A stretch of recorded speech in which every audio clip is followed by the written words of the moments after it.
Kelsey. This is my channel, The Fancy Hat Lady Reads. I am wearing one of my fancy booktube hats, and today I am bringing you a book haul for the months of July, August, and September. That's 3 months that I haven't done a book haul. I have a reasonable number of books here. I have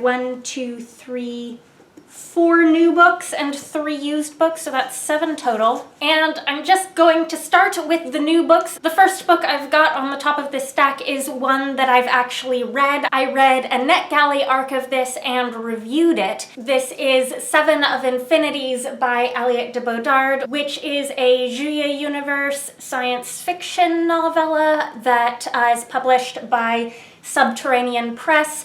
A few months ago, they were having a sale on like dinged copies of some of their titles. This was listed, so I got this at a steep discount price. They publish really nice limited editions. This is signed and numbered. And honestly, I know I got a dinged copy, but I cannot figure out what is wrong with this. This seems to be in perfect condition. I'm thinking possibly this might have been a copy that was just a return, not actually damaged in any way. It's lovely. I love the cover art they've done for her novellas. I sort of wish I had a print copy of Tea Master and the Detective to go with this.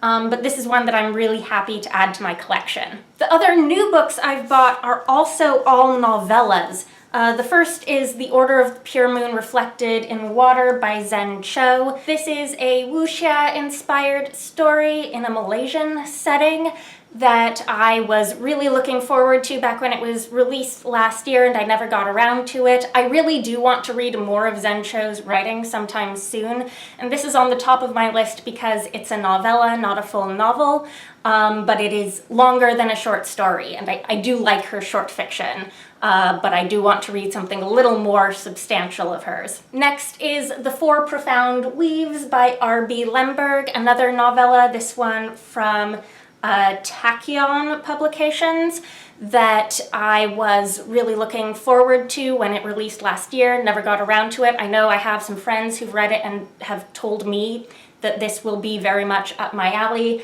I think this is supposed to be a lyrical fantasy with queer characters, specifically transgender characters. I got excited when I saw this featured on a table at my Barnes & Noble, so I bought it. And then the last new book and the last novella I have here is A Psalm for the Wild Built by Becky Chambers. This is a really recent release. This came out in July and I've already seen people giving it 5-star ratings, so I have extremely high hopes for this.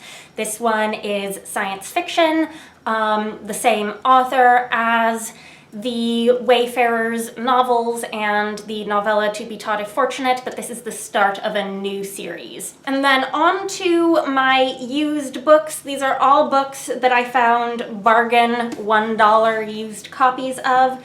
The first is Crown Duel by Sherwood Smith, which is one of those older classic-ish YA fantasy novels that the algorithms keep recommending to me on Goodreads. This is actually technically a bind-up. This was originally a duology. The first book was called Crown Duel and the second was Court Duel, but I think the bind-up came out not long after both books had been released, and I really only ever see this edition referenced. Both books were originally published in the 90s. This is obviously an ex-library copy with some libraryage I won't be able to remove, but that is fine for the $1 price tag. And I've been much more excited lately about going back and reading some of this older YA fantasy to see what holds up and what doesn't, after reading the first 2 books in the Queen's Thief series by Megan Whalen Turner and finding that they absolutely do hold up. That said, I don't actually really know anything about what this book is about. The description sounds like fairly generic YA epic fantasy stuff. We'll see. And then next is another older classic YA fantasy. This is Lioness, Rampant, which is the 4th book in the Song of the Lioness Quartet by Tamora Pierce. This was just the one that I was missing from the series. I had books 1 and 3, and then I have the first couple books from the next series in this world, in this universe, which is the Immortals Quartet, I believe. So this fills a hole in my bookshelves that I needed to fill in to continue reading this series. I've read books 1 and 2, and that was a while ago. Honestly, I felt that they didn't hold up great, certainly not as well as something like The Thief does. This first series is from the 80s, so it's a little older, but I found the first 2 books still really readable, and I do eventually want to finish this first series so that I can then go on to read some of the later books in the Tortall series, because I do think there is a good chance I will like some of Tamora Pierce's later books and series that came after these. And then I guess this book haul divides really easily in 2 halves. The first half was adult SFF novellas purchased new, and the second half was YA fantasy purchased used, because the last book here this is actually a newer release. This is the Left-Handed Booksellers of London by Garth Nix, but also a used copy. Garth Nix, though, another classic YA fantasy author who is still writing.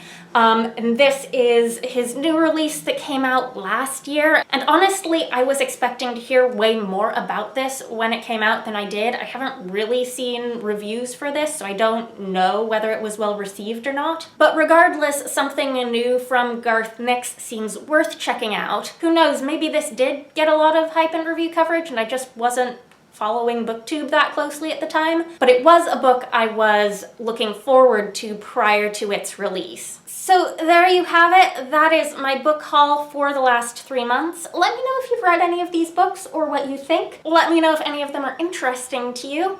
Anyhow, I hope you're having a nice day. That is all. Bye for now.